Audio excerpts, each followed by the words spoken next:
Hello everyone and welcome into today's video where we are checking out Fantom because there has been some nice developments over the past couple of weeks. Since the last video, which has been around those places, there has been a couple of fundamental news which came out, which we will check out in this video, and the price is starting to rise again. However, now we can see that the price is close to some sort of a resistance, so we will check out this as well in the price charts towards the end of the video. So without further ado, a like on the video is very much appreciated, and let's go. So one of the major news that came out just a couple of days after I posted the last video was this Coinbase Wallet integration support for Fantom mainnet, which in itself is very important and was reflected with the price. We could see a huge rise just after this announcement, but also there has been some other news like plans for some blockchain gaming from Fantom, where we could see that each month the daily users of those blockchain gaming are increasing quite fast. And for example, in August compared to January, there was well over 100% growth in this area. So there is a lot of momentum and Fantom wants to capitalize on this as well. The global value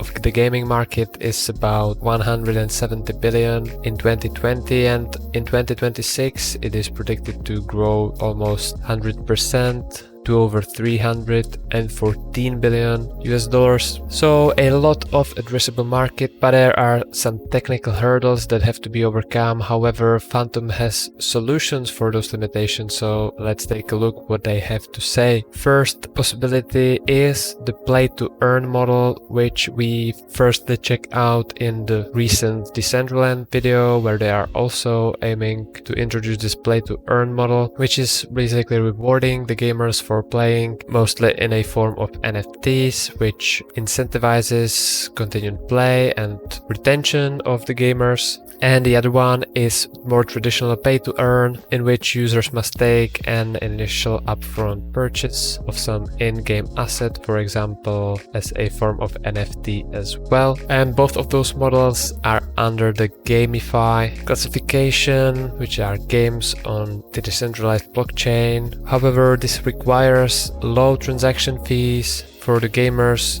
to continue playing, because in May 2021, as we could have seen, when the Ethereum gas price spiked, it meant a drop by 87% in game-related smart contracts. So this is where Fantom can come in hand, because they are EVM compatible, which means Ethereum virtual machine compatible, which basically means they are compatible with Ethereum, but also they are offering very fast finality, so about 1 second transactions finality, and also near zero fees, so that's ideal for gaming. Some other benefits over the legacy gaming industry which blockchain can offer is the true ownership of in-game assets, where in form of NFTs, because they are each unique and addressed to a specific player, the player has the true ownership of them. Also, it means simple profile management and many other features which are in this article, which, by the way, if you want to check out in more detail, is linked down in the description. And lastly, in this article we have an important mention about some advantages again for Fantom, which is that Fantom is a layer 1 protocol with all those low fees and fast transactions finality, which is quite unique in the blockchain space. Many of those fast solutions are usually layer 2 solutions, so Fantom could be really interesting from this point of view. But also they are not a traditional blockchain, because it uses DAG, which is also a form of distributed ledger. However, some say it is less secure than traditional blockchains like Bitcoin or Ethereum, but I still think that for gaming it's not the biggest issue. And then we also had the announcement of Artion, which is the Fantom NFT marketplace. It is now in a beta version and it offers 0% commissions with near zero transaction cost and fast finality, as we mentioned. Now it is integrated with MetaMask and Coinbase Wallet, so the major players, and it now supports Fantom-based ERC20 tokens, and they are aiming for adding more support to even more tokens. At the moment they charge a 10 Fantom tokens for minting NFTs, and there are no commissions on sales. Also, they have this Chainlink price feeds integration. So I've mentioned Chainlink multiple times on this channel, so you should be familiar with this Oracle network. But if you are not, it basically provides outside data on the chain. So in this case, on the Fantom network, which is needed for any transactions and secure function of the network. Also, they have the ERC721 support, which stands for the standard NFTs, and it enables easy minting with no coding requirements. Also, they offer Fantom token wrapper, so you can create a wrap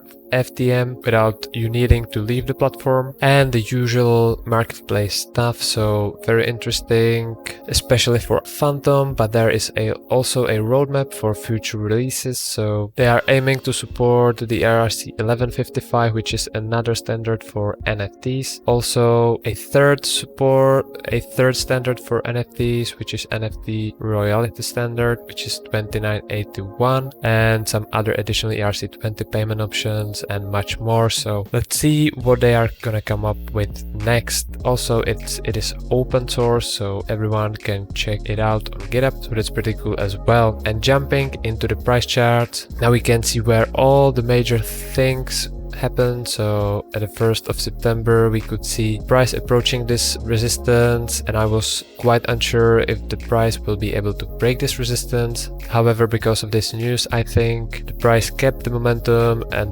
reached all the way to this resistance, this uptrending resistance, which is very well defined. We can say there is a very well defined price channel over here going all the way back from the beginning of 2020, so it's approaching about 2 years now. So pretty well defined price channel, and those levels are very respected by the investors. So therefore we can see that the price couldn't continue this trend past this resistance. And since other of those news which we mentioned just before, the price made a bottom and bounced off of this support now, which previously acted as a resistance over here, and it basically rallied again all the way back to this resistance line, and now it's just under it. So again, I think it would be very hard for the price to get above this resistance now. First, this is a very well defined resistance, very respected. However, one can say that previously it has been broken, and we can see it right over here. There has been this huge run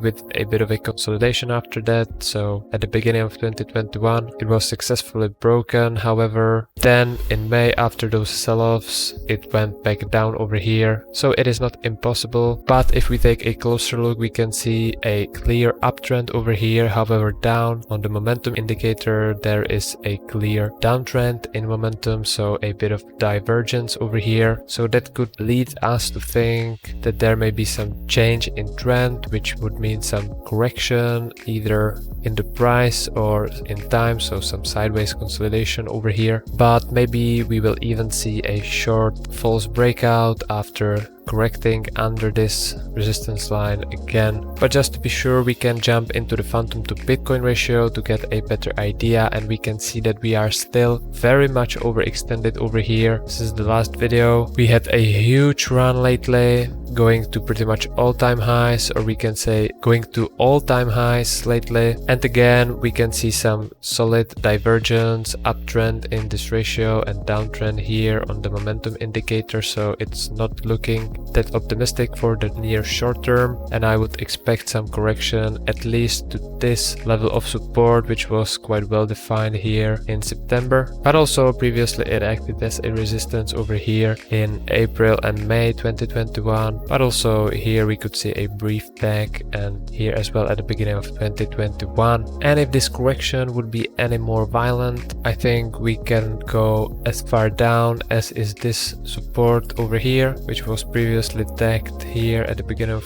2021 in February, and also here in May. So that would be, I think, more reasonable level of this ratio. However, one thing that you have to keep in mind is that high can still go higher. So with that in mind, I would definitely watch out the next developments over here at this resistance. If we are able to break it and stay above it, then that would be quite a nice place to buy with quite a lot of upside and not much resistance resistances next. However, I think that more probable outcome now is some kind of correction, as I mentioned, either in short-term price, maybe towards this support again, or some correction in time. But for that we will have to wait out how this divergence in momentum and the price will play out in the next couple of weeks. And that's it for today's video. I hope you enjoyed this one. If so, make sure to smash the like button to help this channel out in the YouTube algorithm, and you can also subscribe for more future crypto content, as you know. And with this, I thank you for watching, and I will see you in the next one. Cheers!